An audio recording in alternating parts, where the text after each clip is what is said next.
Қалайсыздар гүлсүйер қауым, көңіл-күйлеріңіз қалай? Менің қысқы бақтағы гүлдерім, бұларды сыртқа шығармаймын. Мынау антуриумды қараңыздар, бір жапырағының өзі қандай үлкен. Көзім қуанады көріп келіп.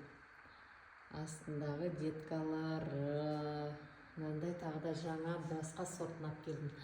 Бұл вообще мынау күнге шығып, күнге жарыққа бүйтіп қарасаңыздар, жылтылдайды ғой, жылт етіп, әдемі, өте керемет сорт.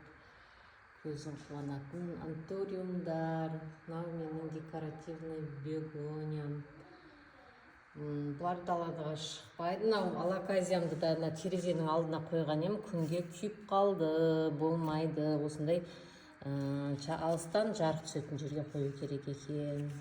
Терезенің алдында сап-сары жерлердің бәрі қарайып кетті, қурап қалды. Ана жерде енді бегониям. Бұл да аса қатты күнді жақтырмайды, содан кейін осы жақта сақтап тұрмын.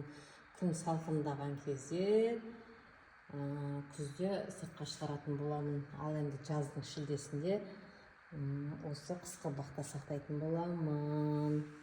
Гүлдері деген енді керемет, өте сұлу гүлдері бар. Барлық жерінде бутонды жіберіп, көзімді қуантып тұр. Мына жерде пеперония, пилея, пеперония емес, пилея. Қысқы бағым осылай тұр. Ар жақта монстераларым тұр, эпипремиум, сындапсыздар, бегония. Бұл қысқы бақтағы гүлдер салқында рахаттанып, жәндері кіріп тұр ғой енді.